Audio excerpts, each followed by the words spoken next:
Hello friends, എല്ലാവർക്കും നമ്മുടെ പുതിയൊരു വീഡിയോയിലേക്ക് സ്വാഗതം.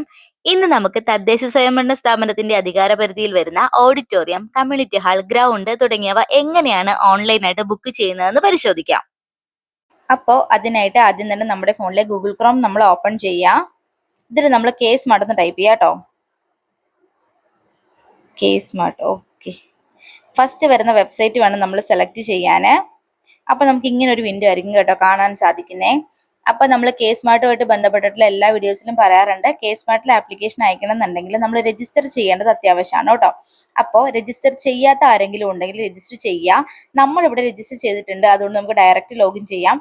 ലോഗിൻ ചെയ്യാൻ വേണ്ടി നമ്മൾ ഈ സൈഡിൽ കാണുന്ന ലോഗിൻ ഓപ്ഷനിൽ ടച്ച് ചെയ്യാം. ഇവിടെ നമുക്ക് 3 ഓപ്ഷൻസ് കാണാൻ സാധിക്കും. ഇതിൽ നമ്മൾ സിറ്റിസൺ ലോഗിൻ എന്ന് പറയുന്ന ഓപ്ഷൻ വേണം സെലക്ട് ചെയ്യാൻ. അപ്പൊ നമുക്ക് ഇങ്ങനെ ഒരു വിൻഡോ ആയിരിക്കും കേട്ടോ കാണാൻ സാധിക്കുന്നത്. ഇവിടെ നമ്മളോട് മൊബൈൽ നമ്പർ ചോദിച്ചിട്ടുണ്ട്. അപ്പൊ മൊബൈൽ നമ്പർ എന്ന് പറയുന്നത് നമ്മൾ കെ സ്മാർട്ടിൽ രജിസ്റ്റർ ചെയ്തിട്ടുള്ള മൊബൈൽ നമ്പറാണ്. അത് നമുക്ക് ഇവിടെ എൻ്റർ ചെയ്ത് കൊടുക്കാം. അതിനുശേഷം നമ്മൾ താഴെ കാണുന്ന സെൻഡ് OTP എന്ന് പറയുന്ന ഓപ്ഷനിൽ ടച്ച് ചെയ്യാം.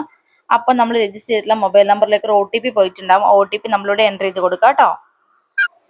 OTP എൻ്റർ ചെയ്ത് കൊടുത്തതിന് ശേഷം താഴെ കാണുന്ന ലോഗിൻ ഓപ്ഷനിൽ നമ്മൾ ടച്ച് ചെയ്യാം കേട്ടോ.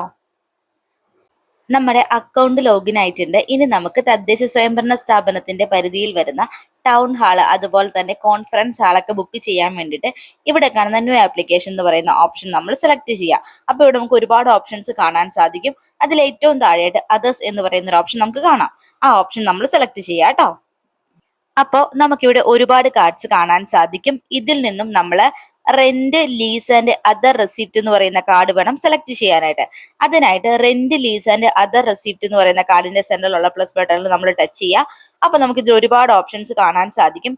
ഇതിൽ നിന്നും നമ്മൾ town hall, ground, conference hall, guest house booking എന്ന് പറയുന്ന ഒരു ഓപ്ഷൻ കാണാൻ സാധിക്കും. ആ ഓപ്ഷൻ നമ്മൾ സെലക്ട് ചെയ്യാം കേട്ടോ.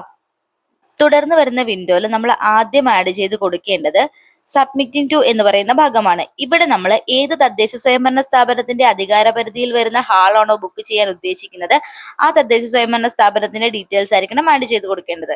അപ്പൊ നമുക്ക് ഡീറ്റെയിൽസ് ആഡ് ചെയ്ത് കൊടുക്കാം. ആദ്യം നമ്മൾ ആഡ് ചെയ്ത് കൊടുക്കേണ്ട ഡിസ്ട്രിക്റ്റ് ആണ് കേട്ടോ. ഇവിടെ ഓപ്ഷൻസ് ഉണ്ടാവും. നമ്മൾ ഡിസ്ട്രിക്ട് ഇവിടുന്ന് സെലക്ട് ചെയ്ത് കൊടുക്കുക. അതിനുശേഷം നമ്മുടെ ലോക്കൽ ബോഡി ടൈപ്പ് നമ്മൾ ഇവിടുന്ന് സെലക്ട് ചെയ്ത് കൊടുക്കുക. ഇനി നമ്മുടെ ലോക്കൽ ബോഡിയുടെ നെയിമും കൂടെ നമ്മൾ ഇവിടുന്ന് സെലക്ട് ചെയ്ത് കൊടുക്കുക കേട്ടോ. അതിനുശേഷം താഴെ കാണുന്ന പ്രൊസീഡ് എന്ന് പറയുന്ന ഓപ്ഷനിൽ ടച്ച് ചെയ്യാം.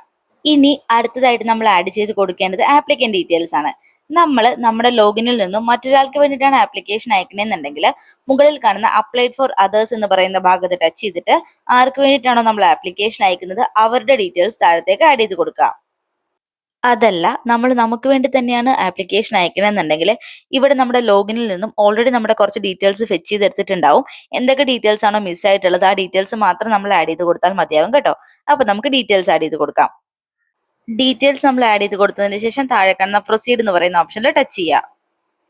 ഇനി ഇവിടെ നമുക്ക് ആഡ് ചെയ്ത് കൊടുക്കാനുള്ളത് ജനറൽ ഡീറ്റെയിൽസ് ആണ് കേട്ടോ. അപ്പൊ നമുക്ക് ഡീറ്റെയിൽസ് ആഡ് ചെയ്ത് കൊടുക്കാം. ഡീറ്റെയിൽസ് ആഡ് ചെയ്ത് കൊടുത്തതിന് ശേഷം താഴെ കാണുന്ന നെക്സ്റ്റ് എന്ന് പറയുന്ന ഓപ്ഷനിൽ ടച്ച് ചെയ്യാം കേട്ടോ.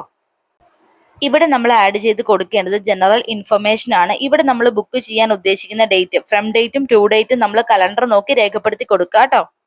അടുത്തതായിട്ട് നമ്മൾ എന്ത് ബിൽഡിംഗ് ആണ് ബുക്ക് ചെയ്യാൻ ഉദ്ദേശിക്കുന്നതാണ് ചോദിച്ചിട്ടുള്ളത്. ഇവിടെ ഓപ്ഷൻസ് ഉണ്ടാവും. നമ്മൾ ഇതിൽ നിന്നും സെലക്ട് ചെയ്ത് കൊടുത്താൽ മതിയാവും. ഇനി താഴെയായിട്ട് നമ്മളോട് ഡിസ്ക്രിപ്ഷൻ ചോദിച്ചിട്ടുണ്ട്. നമ്മൾ എന്ത് ആവശ്യത്തിനാണോ ഈ ബിൽഡിംഗ് ബുക്ക് ചെയ്തിട്ടുള്ളത് അത് നമ്മളിവിടെ ഡീറ്റെയിൽ ആയിട്ട് ആഡ് ചെയ്ത് കൊടുക്കുക കേട്ടോ. അതിനുശേഷം താഴെ കാണുന്ന പ്രൊസീഡ് എന്ന് പറയുന്ന ഓപ്ഷനിൽ നമ്മൾ ടച്ച് ചെയ്യാം. ഇനി നമുക്ക് ചെയ്യാനുള്ളത് ഡോക്യുമെന്റ്സിന്റെ ഭാഗമാണ് കേട്ടോ. ഇവിടെ നമ്മളോട് സപ്പോർട്ടിംഗ് ഡോക്യുമെന്റ്സ് ആണ് ചോദിച്ചിട്ടുള്ളത്. നമ്മൾ എന്ത് ആവശ്യത്തിനായാണോ ഈ ആപ്ലിക്കേഷൻ അയക്കുന്നത് അത് വ്യക്തമാക്കുന്ന ഒരു അപേക്ഷ വൈറ്റ് പേപ്പറിൽ എഴുതി അറ്റാച്ച് ചെയ്യുക. അതിനോടൊപ്പം തന്നെ നമ്മുടെ ഒരു ID പ്രൂഫും കൂടെ അറ്റാച്ച് ചെയ്യുക കേട്ടോ. അപ്പോൾ നമ്മൾ ഡോക്യുമെന്റ് അറ്റാച്ച് ചെയ്തതിന് ശേഷം താഴെ കാണുന്ന പ്രൊസീഡ് ആൻഡ് പ്രിവ്യൂ എന്ന് പറയുന്ന ഭാഗത്ത് ടച്ച് ചെയ്യുക. അപ്പോൾ നമുക്കിവിടെ പ്രിവ്യൂ കാണാൻ സാധിക്കുന്നതാണ്. നമ്മൾ ഇതുവരെ ആഡ് ചെയ്ത് കൊടുത്ത കംപ്ലീറ്റ് ഡീറ്റെയിൽസ് ഇവിടെ കാണാൻ സാധിക്കും. നമ്മളിത് കൃത്യമായിട്ടൊന്ന് ക്രോസ് ചെക്ക് ചെയ്യുക. എന്തെങ്കിലും മിസ്റ്റേക്കുകൾ വന്നിട്ടുണ്ടെങ്കിൽ നമുക്ക് എഡിറ്റ് ചെയ്യാനുള്ള ഓപ്ഷനും അവൈലബിൾ ആണ് കേട്ടോ. ഇനി മിസ്റ്റേക്കുകളൊന്നും വന്നിട്ടില്ല, എല്ലാം ഓക്കെ ആണെന്നുണ്ടെങ്കിൽ താഴെ കാണുന്ന പ്രൊസീഡ് എന്ന് പറയുന്ന ഭാഗത്ത് ടച്ച് ചെയ്യുക. ഇനി അടുത്തതായിട്ട് ഡിക്ലറേഷൻ ആണ്. നമ്മളത് എഗ്രി ചെയ്ത് കൊടുക്കുക. അതിനുശേഷം താഴെ കാണുന്ന പ്രൊസീഡ് എന്ന് പറയുന്ന ഭാഗത്ത് ടച്ച് ചെയ്യുക. ഇനി നമുക്ക് ചെയ്യാനുള്ള ലാസ്റ്റ് സ്റ്റെപ്പ് എന്ന് പറയുന്നത് OTP വെരിഫിക്കേഷൻ ആണ്. അതിനായിട്ട് നമ്മൾ ഇവിടെ കാണുന്ന സെൻഡ് എന്ന് പറയുന്ന ഓപ്ഷനിൽ ടച്ച് ചെയ്യുക. അപ്പോൾ ഇവിടെ കൊടുത്തിട്ടുള്ള നമ്പറിലേക്ക് ഒരു OTP പോകുന്നതായിരിക്കും. OTP നമ്മളിവിടെ എൻ്റർ ചെയ്ത് കൊടുക്കുക കേട്ടോ. OTP എൻ്റർ ചെയ്ത് കൊടുത്തതിന് ശേഷം സൈഡിൽ കാണുന്ന വെരിഫൈ എന്ന് പറയുന്ന ഓപ്ഷനിൽ ടച്ച് ചെയ്യുക. അപ്പൊ നമ്മുടെ OTP ഇവിടെ വെരിഫൈഡ് ആയിട്ടുണ്ട്. ഇനി താഴെ കാണുന്ന സബ്മിറ്റ് എന്ന് പറയുന്ന ഓപ്ഷനിൽ ടച്ച് ചെയ്തിട്ട് നമ്മുടെ ആപ്ലിക്കേഷൻ സബ്മിറ്റ് ചെയ്ത് കൊടുക്കുക. ആപ്ലിക്കേഷൻ സബ്മിറ്റ് ചെയ്ത് കഴിയുമ്പോഴത്തേക്കും നമുക്കൊരു അക്നോളജ്മെന്റ് കാണാൻ സാധിക്കുന്നതാണ്. നമ്മുടെ ആപ്ലിക്കേഷൻ കൺസേൺ തദ്ദേശ സ്വയംഭരണ സ്ഥാപനത്തിലേക്ക് പോയിട്ടുണ്ട്. ഇനി നമ്മുടെ ആപ്ലിക്കേഷന്റെ സ്റ്റാറ്റസ് എന്താണെന്നുള്ളത് നമ്മുടെ ലോഗിനിൽ കൂടെ തന്നെ നമുക്ക് മനസ്സിലാക്കാൻ സാധിക്കുന്നതാണ് കേട്ടോ.